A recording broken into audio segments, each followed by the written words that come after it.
যার ভিতরে আল্লাহর ভয়, যার ভিতরে আল্লাহর ভয় যে পরিমাণ, সে তত বড় মুত্তাকি। আল্লাহু আকবার, জোরে কও। আল্লাহর ভয় যার ভিতরে যত বেশি, সে তত বড় মুত্তাকি। আর যে যত বড় মুত্তাকি, সে আল্লাহর তত বড় ওলি। যে যত বড় মুত্তাকি, সে আল্লাহর তত বড় ওলি। এটা আল্লাহর ঘোষণা, আল্লাহ পাকের ঘোষণা। অতএব যদি ওলি হতে হয়, গুনাহ থেকে দূরে থাকতে হবে, গুনাহ মুক্ত থাকতে হবে। গুনাহ যদি হয়ে যায়, সাথে সাথে তওবা করে নিতে হবে। তওবা করলে পরে একটা মানুষ, তওবা করলে পরে একটা মানুষ আর গুনাহকারী থাকে না, গুনাহে থাকে না। তওবার সাথে সাথে তারে আল্লাহ গুনাহ মুক্ত বানায় দেয়। আল্লাহু আকবার, জোরে কও। আরো জোরে কও আল্লাহু আকবার। যেই মানুষটা ওযু ভাঙার পর সাথে সাথে ওযু করে নেয়, এই মানুষটা সব সময় ওযুর হালতে থাকে। ওযু যে সব সময় থাকে এমন না। একটা মানুষ সব সময় ওযুর হালতে থাকে, আমরাও বলি সে সারা জীবন ওর ওযুর হালতে থাকে, রাত দিন ওযুর হালতে থাকে।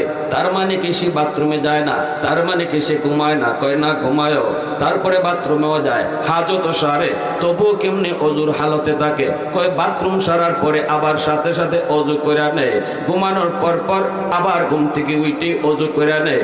এজন্য ঘুমটাও তার ওযুর হালতে থাকে। এজন্য সর্ব অবস্থায় তারে বলা হয় ওযুর হালতে আছে।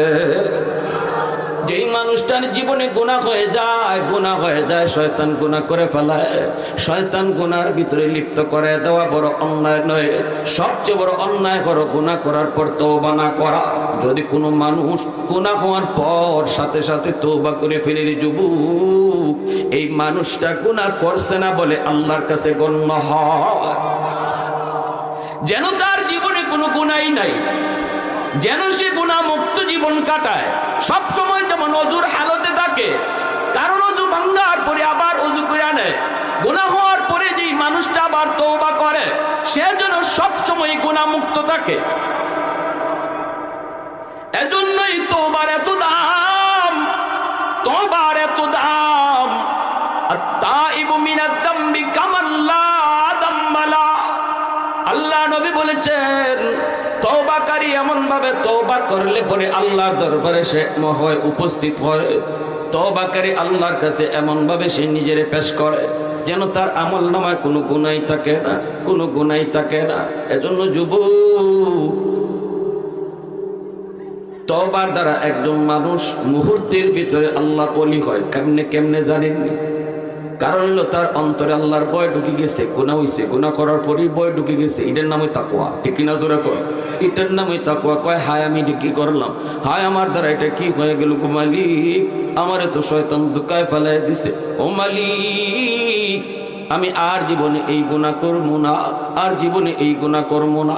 তখন আল্লাহ পাক রব্বুল আলামিন এমন খুশি হয়, আল্লাহ খুশি হয় তার যে গুনাহটা হইছিল, এই গুনাহটারে আল্লাহ পাক নেকি বানায় দিলেন। সুবহানাল্লাহ, জোরে কইতে না। ইল্লা মান তাবা ওয়া আমানা ওয়া আমিলা আমালান সালিহা ফাউলাইকা ইউবাদদিলুল্লাহু সাইয়্যাতিহিম হাসানাত ওয়া কানা আল্লাহু গফুরুর রহিমা। আল্লাহ পাক রব্বুল আলামিন কয়, তওবাকারী তওবা করার পরে তার গুনাহ যেই পরিমাণ হয়, এই পরিমাণ গুনাহকে আল্লাহ পাক নেকি বানায় দেয়। তওবাকারী তওবা করার পরে যদি তার গুনাহ থাকে সাগর পরিমাণ, আল্লাহ তওবার পরে সাগর পরিমাণ নেকি বানায় দেয়। গুনাহ যদি হয় পাহাড় পরিমাণ, পাহাড় পরিমাণ নেকি আল্লাহ বানায় দেয়। এজন্যই তো হযরত আবু বকর সিদ্দিক রাদিয়াল্লাহু তাআলা আনহু, হযরত ওমর ফারুক রাদিয়াল্লাহু তাআলা আনহুকে একদিন ডাক দিয়া বলতেছেন, ভাই ওমর, আমি আবু বকরের মন বলে তুমি ওমরের জীবনের নেকি আমার চেয়ে অনেক বেশি, তোমার জীবনের নেকি আমার চেয়ে অনেক বেশি। এই কথা বলতেই হযরত ওমর বলতেছেন, এটা কেমন কথা? আপনি হলেন উম্মতের ভিতরে সবচেয়ে বড়, নবীর পরে আপনার মর্যাদা উম্মতের উপরে, তাহলে আমার নেকি আপনার চেয়ে বেশি হয় কেমনে? হযরত ওমর যখন এই প্রশ্ন রেখেছেন, তখনই হযরত আবু বকর বলেন, ওমর, আমি আমার মন গড়া বলি নাই, তোমার জীবনের নেকি যে বেশি এর পিছনে আল্লাহর কোরআনের আয়াত দলিল। ওমর ডাক দিয়া কই বাবু বকর,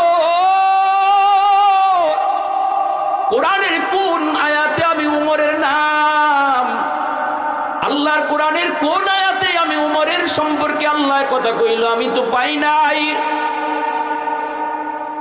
সাথে সাথে আবু বকর সিদ্দিক বলে, ভাই ওমর, আল্লাহর কোরআনের আয়াত হলো দলিল, ইল্লা মান তাবা ওয়া আমানা ওয়া আমিলা আমালান সালিহা ফাউলাইকা ইউবাদদিলুল্লাহু সাইয়্যাতিহিম হাসানাত।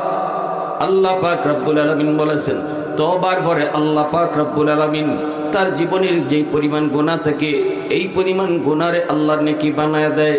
এটা তুমি পাইছনি কোরআনের আয়াত, হয়তো তোমার কই এই আয়াত তো আমিও পড়ছি, এটা তো আমিও পাইছি, এখানে তো আমি উমরের সম্পর্কে আল্লাহ কিছু কয় নাই।